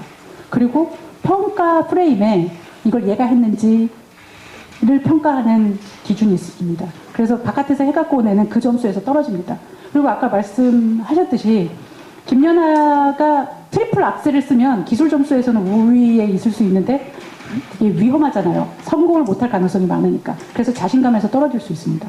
근데 그런 트리플 악셀을, 그러니까 고난도 기술을 걸 것이냐, 아니면 자신 있는 걸 확실하게 전달하는 걸 할 것이냐, 이걸 선택해가지고 이게 높아지면 저게 떨어지고 이렇게 하는 평가 루브릭을 가지고 있는 특징이 있고요. 미술에서도 마찬가지로 얼마나 남들처럼 혹은 잘 엑설런트하게 했느냐가 그게 아니라 얼마나 내가 왜 이걸 어떻게 했는지에 대한 모든 프로세스를 스스로 얘기할 수 없으면 점수가 떨어지고, 그리고 프로세스 포트폴리오는 다 학교에서 자기가 한 그 과정을 전부 사진을 찍습니다. 그래서 바깥에서 해갖고 온 것에 금방 학생들의 얘기는 금방 뽀록이 납니다. 이렇게 표현합니다. 이게 국어뿐만 아니라 이렇게 그 미술뿐만 아니라 다른 과목들이 전부 다 그렇고요. 또 하나 아까 이제 여기 선생님께서 중요한 말씀해 주셨는데요. 저는 본질, 우리가 교육의 본질, 문학을 배울 때는 문학의 본질, 수학을 배울 때는 수학적 사고, 미술은 아티스틱한 활동, 사고, 그러니까 각 교과마다 그 각 교과에서 하는 그 본질에 충실하자는 얘기를 하자는 겁니다. IB로 가자가 아니라요. 우리는 IB 같은 형의 시험이나 교육과정을 우리나라에서 만들 수 있으면 최고로 좋겠습니다. 근데 우리나라에서 이런 거 아직 만들어 본 적이 없어서 이런 종류의 예시가 있습니다라고 소개시켜 주는 겁니다. 한국형 바칼로레 만들면 최고로 좋겠습니다. 근데 그걸 만약에 우리나라 교육과정 평가원에서 하면 신뢰를 못한다고 난리를 날까봐, 그래서 일본에서도 그냥 아싸리 공신력 있는 히딩크를 영입했다 이렇게 표현합니다. 그러니까 이게, 그리고 히딩크를 계속 영입하는 게 아니라 일단 자국 내에서 역량을 기를 때까지 일시적으로 하는 겁니다. 그러니까 그건 전략적 도입입니다. 저는 IB에 종속되고 싶은 생각 추호도 없는 사람입니다. 다만 IB가 이렇게 하고 있는데 그걸 참고로 해서 우리나라 정책을 개발하고 우리나라 시험과 교육과정을 개발할 때 좀 우리가 좀 들여다볼 수 있는, 벤치마킹 할 수 있는 대상이 될 수 있지 않나, 이런 생각을 합니다. 그래서 이게 왜 본질이라는 얘기를 계속 말씀을 드리냐면, 객관식 폐지하자는 논란 뭐 계속 있습니다. 그리고 일부 부산교육청에서 폐지했습니다. 초등학교에서. 그런데 그러면 객관식을 폐지를 하면 모두 다 꺼내는 수업, 생각하는 힘을 기르는 수업이 보장됩니까? 아닙니다. 서울대는 객관식 시험 안 봤습니다. 그래도 다 받아 적었습니다. 이게 객관식이냐 주관식이냐의 문제가 아니고 정말 패러다임의 이 문제입니다. 절대평가 논란이 많았습니다. 그럼 내신 절대평가, 수능 절대평가 다 되면 이게 보장됩니까? 아닙니다. 절대평가 돼도 그냥 학생이 책상 위에서 푸는 문제집의 종류가 동일하면 그건 교육이 안 바뀝니다. 그러니까 이게 절대평가, 또 검인정 교과서 한다고 국정 폐기됐으니까 만세? 아닙니다. 검인정 교과서도 똑같은 문제 발생하고 있고요. 또 뭐가 있을까요? 거꾸로 교실, 사람들은 이게 많은 희망, 질문이 있는 교실, 이게 새로운 교육을 야기한다고 합니다. 거꾸로 교실이나 질문이 있는 교실도 얼마든지 수용적 학습을 더 완벽하게 하는데 도구로 사용될 수 있습니다. 그러니까 이거는 방법론이고요. 굉장히 그런 여러 가지 훌륭한 객관식도 방법이고요. 그 다음에 절대평가도 방법이고요.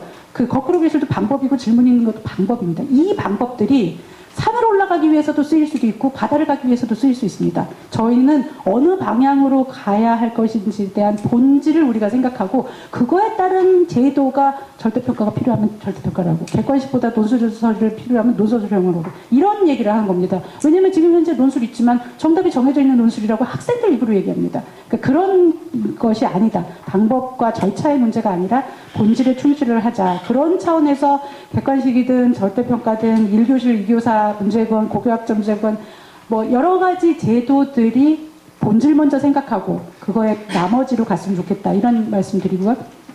초중고등학교에서 지식수업 여전히 필요하지 않냐 이 말씀을 하시는데, 지식수업 하지 말자는 얘기가 아니라 지식을 얼마나 숙지를 했는 것까지만 평가하고 끝나는 거, 이거를 말자는 겁니다. 지식 배우는데 그거를 한번 들어왔으면 그거를 다시 꺼내는 작업을 우리가 거의 할 수 없는 이런 환경에 대한 문제를 제기를 하는 거지, 너무 이렇게 한쪽 극단을 버리자는 말이냐, 이런 식의 오해는 하지 않으셨으면 좋겠습니다. 이상입니다. 예, 답변 감사드리고요. 나는 내 성격상 문자보다는 직접 말로 질문하는 걸 좋아한다. 그래서 지금까지 찾고 있었던 지금 플로에서 자유롭게 손 들어주세요. 제가 좀, 예, 저기 마이크 갖다 주세요. 저기.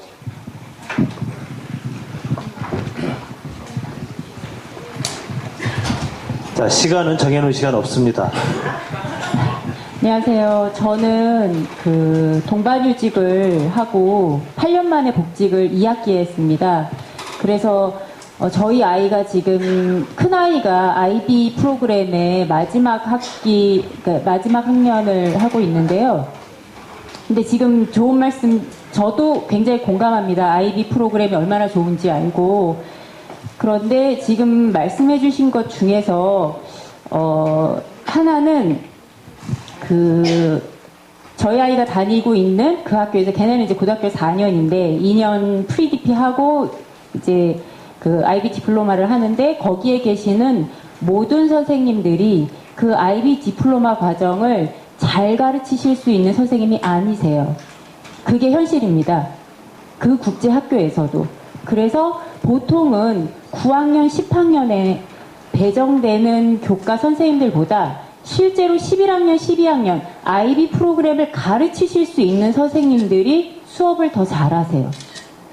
그래서 그런 현실을 우리가 그냥 활만 가지고 다 할 수 있다, 우리 다 할 수 있다 라고만 생각하고 이 움직임이 나아가서는 좀 위험하다고 생각을 합니다. 그래서 충분한 교사 교육을 어떻게 할 것인가에 대한 것이 같이 가야 된다고 생각을 해서 그거 제안 드리고 싶고요. 저 너무 이게 현실화됐으면 하는 바람에서요. 그 다음에 이제 또 하나는 제가 2학기에 복직을 하고 지금 한 달 반 정도 지나면서 느낀 것이 8년 만에 복직을 했습니다. 그래서 굉장히 긴장을 하고 너무너무 떨고 학교를 딱 왔는데 굉장히 학교가 많이 바뀌었을 줄 알았어요. 그랬는데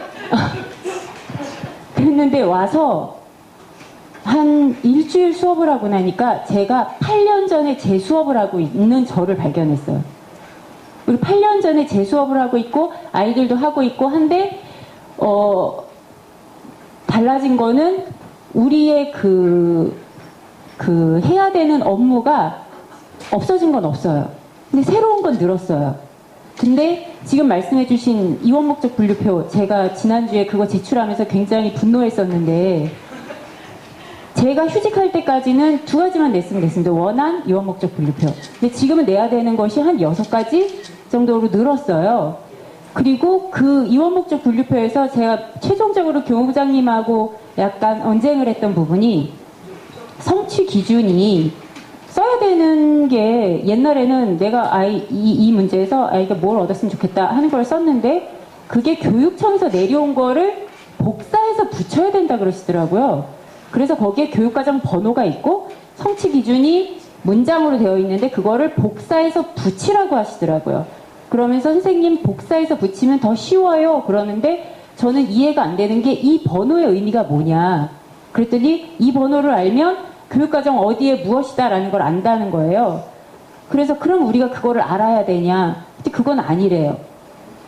그럼 이걸 만드신 분은 뭔가 굉장히 좋은 취지를 가지고 만드셨을 텐데, 현장에 우리한테 왔을 때는 이거는 굉장히 힘든, 그냥 귀찮은 업무로 남아있게 되거든요. 그게 아까 일본 말씀하시면서 일본이 전체적으로 도입을 해가지고 굉장히 두려움이 느껴지시는데, 저는 그 일본처럼 우리나라가 전체적으로 위에서 누르는 식의 이런 식의 제도 도입은 또 다른 무언가를, 업무의 과중으로만 느껴질 수 있는 무언가를 만들지 않을까, 그런 부분을 말씀드리고 싶어요. 그래서 이런 것을 잘 조율할 수 있는 그런 방법적인 부분도 고민을 굉장히 많이 하셔야 될 거라는 그냥 질문이 아니라 제 의견을 말씀드리고 싶었습니다.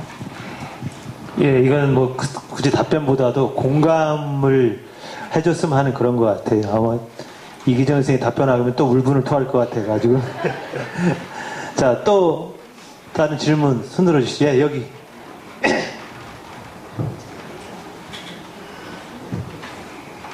네, 저는 질문이라기보다는 사실관계가 좀 확인을 하고 싶어서 말씀드리는 건데요. 기본적인 철학이나 방향은 매우 공감합니다. 이 세미나에 대한. 근데 아까 미술 수업, 미술 시험이죠. 지필평가 문제를 이제 보여주시면서 뭐 채도, 흑백으로 보였는데 채도를 질문하고, 이런 거에 대한 것이 사실은 이게 90년대 지필고사 시험 문제를 제가 보는 것 같았어요. 그러니까 요즘 현재 제가 연구회도 하고 서울 지역에 이제 교사들 많이 뵙지만 그렇게 시험 문제 숙제하는 분은 제가 사실은 솔직히 못 봤습니다. 그리고 그거에 대해서 아까 이혜정 소장님께서 이게 한국 교육의 현실입니다 이렇게 단정을 하셔서 굉장히 성급한 일반화를 하시는 것이 아닌가라는 생각이 들었고요. 작년부터 100% 수행평가 선택사항으로 바뀌었습니다. 그래서 사실은 그 예체능 과목 같은 경우는 100% 수행으로 많이 보고요. 오지선다 시험 많이 안 봅니다. 그게 현실이라고 생각하는데 그 부분은 제가 조금 이거 너무 단정하시는 게 아닌가라고 생각해서 사실관계를 조금 말씀드리고 싶었고요. 그 다음에 아까 포트폴리오도 그거를 평가하는 데 있어서 한계가 있다. 대신 사교육에서 해주는 거는 근데 제가 근무하는 학교가 사교육이 1번지에 있는 학교인데요. 사교육 시장이 연간 40조 정도 되잖아요. 근데 그런 예상 질문을 300, 400개 정도를 만들어줍니다. 학원에서. 포트폴리오는 당연히 만들어주고요. 그러니까 그 예상 질문을 빠져나가기가 굉장히 힘들다고 생각을 합니다. 이거는 뭐 외고 입시나 어떠한 특목고 입시도 마찬가지고요. 그러니까 그렇게 준비를 해주고 사진 찍는 것도 과정을 찍는다 하지만 사진은 정말 만들기가 쉽습니다. 사교육 쪽에서. 그러니까 그런 현실을 우리가 충분히 좀 고민을 해야 하지 않나 그렇게 생각을 말씀을 드리고 싶고요. 어쨌든 저는 이 세미나에 대한 철학에는 매우 공감하고 저도 현실에서 미약하지만 노력하려고 하고 있습니다. 지금 질문은요. 팩트 체크에 대한 질문이네요.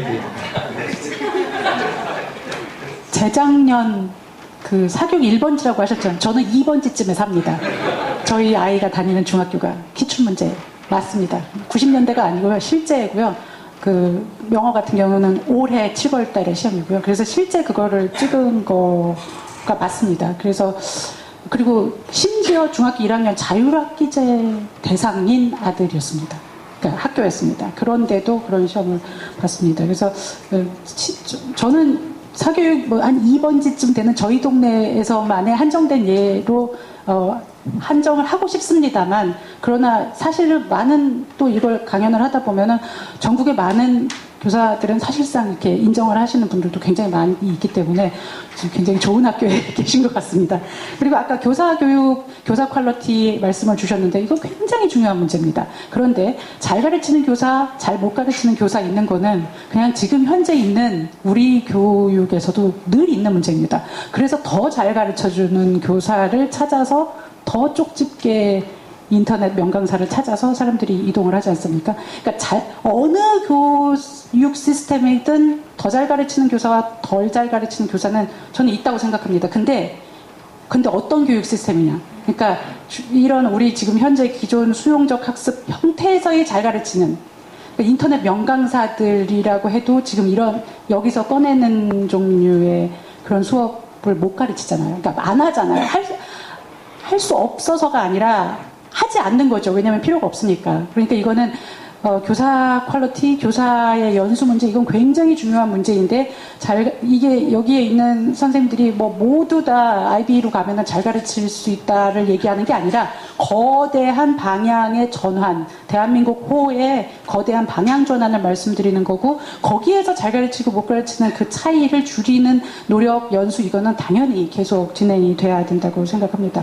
그리고 이게 도입이 되면 또 다른 탑다운 아니냐 라고 하기에는 그 너무 많은 자율권을 개별 교사가 갖습니다. 사실상.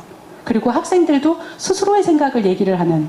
그러니까 이게 또 다른 통제가 아니냐라고 말씀을 하신다면 관점을 어떻게 보셔야 될 것 같으면 지금 교사는 저는 교육권이 상당히 박탈되어 있는 상태라고 보거든요. 아까 이원 목적 뭐 이런 말씀을 하시지만 그것도 교사가 정하지 못하고 교과서도 교사가 정하지 못하고 진도도 정하지 못하고 내용도 정하지 못하고 평가도 정하지 못하고 그리고 학생들은 학생들의 생각을 얘기할 수 없고 기회가 주어지지 않고 이거는 어마어마한 통제 아닙니까? 이 통제를 풀어주는 걸 탑다운으로 하지 않으면 그러니까 교사 개별 수준에서 알아서 하세요. 원하는 사람만. 국가에서는 내비둡니다. 이렇게 하면은 저는 뭐 안 풀어진다고 생각합니다. 그러니까 국가의 통제를 푸는 것 자체를 탑에서 해줘야지만 아래에서는 자율성이 보장되지 않나 이런 생각을 합니다.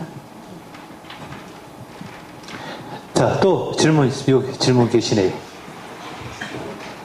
죄송합니다. 앞에가 먼저 보여서 뒷분도 손 들으셨는데, 예. 네. 다 들리시나요? 네. 지금 말씀하신 거 곧바로 연결해서 이제 질문 드리는데, 지금 지금 세미나가 교육청에서 이제 위탁받아서 하시는 큰 연구 중에 하나이신 것 같더라고요. 그러면 이제 연구팀께서 지금 계속 연구를 수행하신다면, 앞으로 어떻게 갈 것이냐, 빅피처, 큰 그림이 있으신지, 그 다음에 이제 이런 연구 결과가 사실은 이제 그 경교해고는 사립이죠. 그러니까 이제 아이비를 시작하신 게 아마 교장 선생님이나 뭐 그쪽에서 결단해서 하신 것 같은데 실제로 저희 일반 공립학교는 정책이 바뀌어야 돼 사실은 실제로 움직일 수가 있잖아요. 그래서 이런 연구 결과가 실제로 정책에 어떤 식으로 반영이 될 거 교육청 관계자 아무도 안 계시나요? 그게 알고 싶습니다. 네.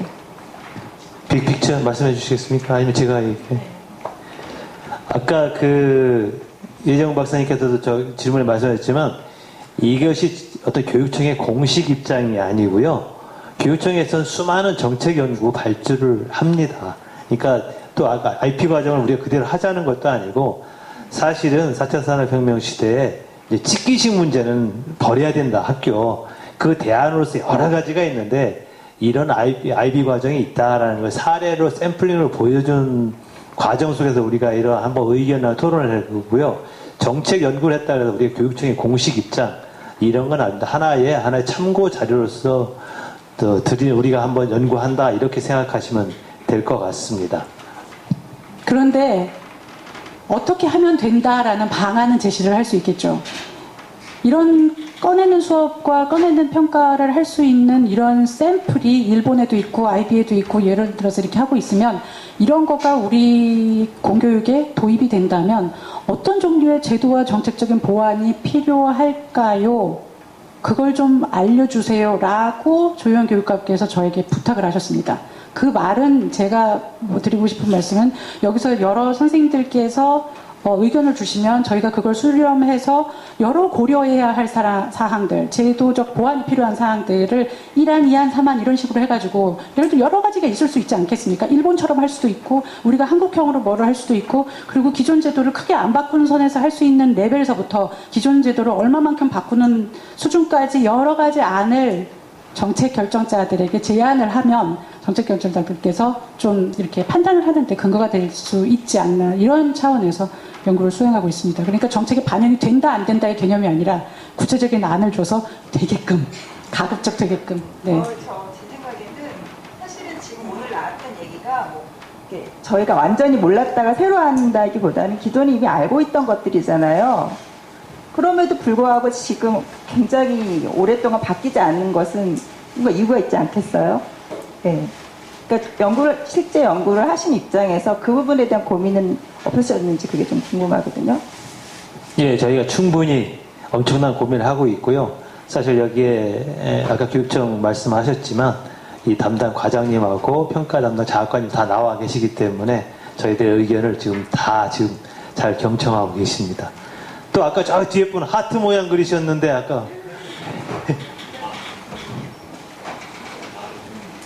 저기 네. 저는 경기도 남양주에서 일하는 덕서고등학교 교사 김수길이라고 하고요. 오늘 말씀 너무 개인적으로 감사하고 감동이 많이 됐습니다. 근데 제가 만약에 그 연구진 입장이었다면 좀 많이 아쉬웠을 것 같아가지고, 아쉬웠을 것 같은 제 마음을 좀 말씀드리는데요. 아마도 연구하시면서 플로어에서 당연히 다양한 의견들이 나오시기를 기대하셨을 것 같고, 그 다음에 또 뭐 말씀하시는 방향에 대해서 또 다양한 우려들을 예상하셨을 것 같은데, 제가 듣기에도 플로어에서 나온 의견들이 너무 예상된 범주에 갇혀있던 것 같아가지고 제가 연구인이었어도 답답했을 것 같은 마음이 좀 들더라고요. 그래서 죄송하지만 어떤 우려들을 직접 가지고 계신지 이 방향으로 가시면서 현재 가지고 계신 우려들을 좀 더 사실은 듣고 싶고요. 그 다음에 두 번째는 현재 아이비를 사례로 들어주셨는데 아이비 자체가 지니고 있는 문제점에 대해서도 아마 검토를 하고 계실 것 같아요. 그래서 지금 어떤 점들을 아이비의 문제점으로 검토하고 계신지, 만약에 넥스트 아이비를 구상하고 계신다면 혹은 한국형 아이비를 구상하고 계신다면 어떤 형태를 지금 구상하고 계신지 그 두 가지를 듣고 싶고요. 그 다음에 아까 앞서 분이 말씀 주시기도 했는데요. 앞으로 연구의 로드맵 같은 거를 좀 더 말씀 주시면 저희도 또 아마 같이 연구하시는 분들일 걸로 예상이 되는데 좀 더 다른 형태의 제안을 하는데 도움이 좀 되지 않을까 싶습니다. 네. 예, 이거는 우리 연구팀장님 이혜정 박사님께서. 첫 번째 질문이 뭐였죠? 제가 혹시 오늘 오시면서 플로에서 어떤 문제점이 우려된. 저는 오늘 지금 선생님께서는 플로어 질문이 답답하셨을 거라고 하는데 전혀 답답하지 않습니다.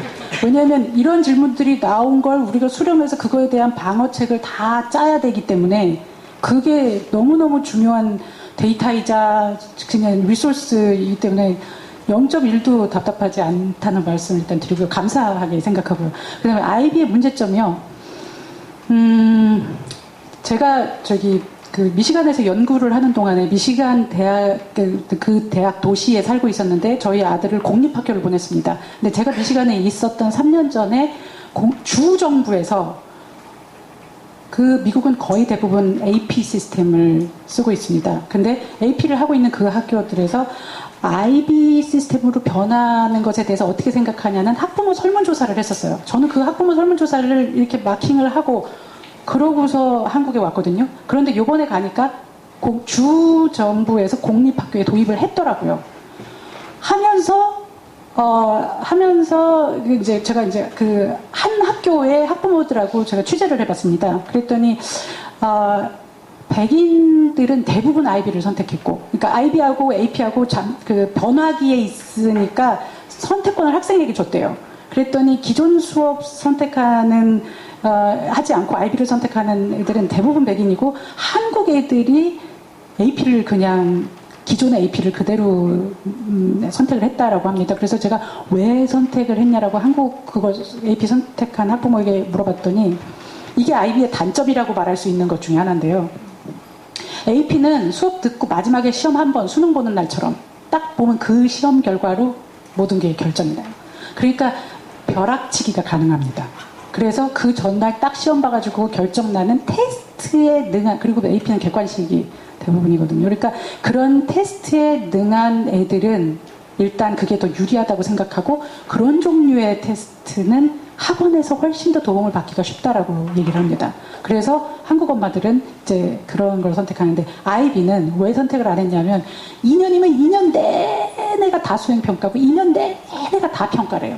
2년 내내 수업 시간에 하는 모든 활동도 평가인데 근데 그 평가가 실제로 지필이 돼가지고 대학에 반영되는 그런 종류의 평가가 아니라 그렇게 내내 그러니까 시험 보기 전날 벼락치기는 하지 않지만 과제가 너무 많아서 그 과제를 내 생각을 써야 되잖아요. 그때 그 내 생각을 끄집어내기 위해서는 수많은 다른 종류의 생각을 같이 종합하고 해야 되기 때문에 사실상 이게 어떻게 보면 그냥 시험 볼 때 반짝하고 많은 게 고통이 덜하잖아요. 주사 잠깐 맞고 끝나는 것처럼. 이런 식의 생각으로 AP를 선택했다고 합니다. 그러니까 만약에 IB의 단점이라고 한다면 계속해야 된다는 거, 그리고 2년 모든 전 과정이 사실상 평가의 일환이라는 것이 이제 단점이라고 하는데요. 저는 그게 오히려 장점으로 그게 공교육을 살릴 수 있지 않나. 저는 이런 생각을 합니다. 제가 무제한이라고 했는데 그래도 저녁은 먹어야 되니까 아까 저기 뒤쪽에 또 손 드신 분 아까 계셨는데 예. 자, 한두 분만 더 받고 죄송하지만 마치도록 하겠습니다. 네, 여러분 반갑습니다. 저는 경기고등학교에서 30년째 학교 현장을 지키고 있습니다. 여러분 잘 아시는 것처럼 오늘 이 발표 내용 중에서 새로운 이런 말이 나왔잖아요. 새로운 시험 이렇게 얘기 나왔는데 저는 이혜정 교수님을 이제 그 명견만리에서 보고 그 뒤로 나름대로 이제 그 공감을 현장에서 하고 있기 때문에 같은 맥락에서 이제 제 견해를 말씀드린다면 일단 여기 앉은 자리를 테드와 마찬가지로 그 여기에 대해서 공감하고 어떤 그런 좀 더 이렇게 발전시키고자 하는 분들 왼쪽에 앉았다가 또 그렇지 않은 분들 오른쪽에 앉았다가 바꿔 앉았으면 좋겠습니다. 그래서 지금 이 얘기는 새로운 시험이 얘기 아니고 제가 서울교육 현장에서 30년을 이렇게 있어온 어떤 처지에서 본다면 이미 해온 IB 중요한데 이미 해온 우리 어떤 현장의 어떤 그런 이야기들을 점검하는 그런 바탕에서 그런 노력은 좀 이렇게 더 필요하지 않나 이런 생각이 듭니다. 예컨대 제가 해온 어떤 그런 것들 아까 그 이기정 선생님이 이야기하신 것처럼 각각의 다양한 사례들이 있을 거란 말이죠. 이런 것을 정말 일회용 이런 그 세미나나 토론회로 할 게 아니라 지금 각 학교에 연구부가 있습니다. 연구부가 어떤 데는 교원지원부라고도 되어 있는데 정말 연구해야 될 시점입니다. 그래서 각 부서가 되어 있는데 거기에 저는 모든 중고등학교, 초중고에 초중등 어떤 그런 배움의 문제를 해결하기 위한 연구소를 둬야 된다는 것이 제 생각입니다. 그래서 정말 5년차 또는 어떤 그 사립학교를 하더라도 이런 연구 기능이 활성화되지 않은 바탕에서는 공감을 하고 일치를 이끌어내기 어렵습니다. 그래서 제가 더 다양한 얘기를 할 수가 있는데 예컨대 평가를 바꿔야 교육이 바뀌는 게 아니고 우리가 원하는 것은 학생들의 배움이 바뀌어야 됩니다. 그렇지 않습니까? 우리가 원하는 것은 교육이 아닙니다. 우리는 한때 학생이었고 지금도 학생이어야 한다고 저는 생각합니다.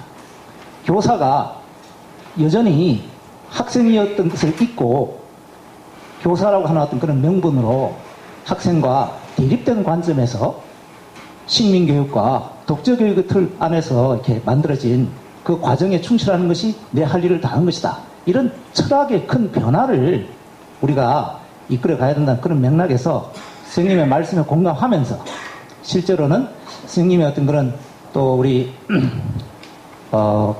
구영고등학교와 우리 교장 선생님 어떤 그 진행하는 팀에 제가 바라고 싶은 것은 뭐냐면 두 가지입니다. 하나는 학교 현장에 지난 30년 동안 저도 서울 어떤 교육을 위해서 헌신했고 노력했는데 예컨대 2000년도에 이제 연합고사를 없애면서 이제 서울에서는 객관식 시험이 없다 이렇게 얘기했던 유인종 교육감 시절부터 해가지고 수많은 어떤 사람들의 그 약속을 믿고 헌신했던 그런 노력이 있고 지금 수행평가 많은 자료들이 학기만 끝나면 다 사라지고 있습니다. 이런 것들을 지식 생산을 하자고 얘기하는 우리가 소홀히 여기면서 어떻게 밑도 끝도 없는 어떤 이런 얘기를 일회용 세미나에 우리가 거쳐야 하느냐 이런 것을 제 나름대로 절절한 현장의 어떤 그런 어떤 의지를 대변할 수 있을지 모르겠지만 30년을 마치면서 이제 5년밖에 안 남았습니다. 저는 그 약속만큼은 꼭 지켜지는 것이 어떤 서울시 교육청이 많은 교육감이 바뀌었지만은 실제로는 일관된 서울시 교육청 자체의 어떤 그런 정책이 일관된 그런 모습을 가질 수 있을 때 정말 우리들에게 대학 수능고사 고사장으로서의 지구가 아니라 그 지구별로 선생님들의 어떤 그런 지혜가 살아 숨쉬는 어떤 그런 우리 서울 배움의 현장이 되리라고 믿고 그런 기대를 안고 11월 2일에 현장 교사들 중심으로 해가지고 학생의 날에 정한 이런 이 평가, 이 배움의 문제를 다루는 기회가 있는데 그때 한번 제가 초대하고 싶은데 괜찮으신지 모르겠습니다. 네, 고맙습니다. 예, 연구를 하면서 선생님의 깊은 고민 잘 새겨서 하도록 하겠습니다. 마지막으로 저게 지금 너무 손을 갑자기 마지막에 많이 드셔서 예.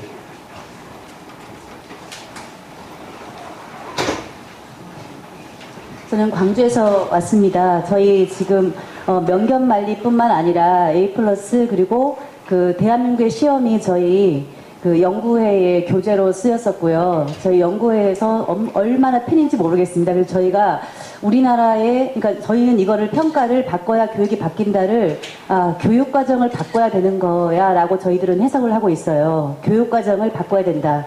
아까 선생님께서 말씀하신 배움에 대한 것도 마찬가지고요.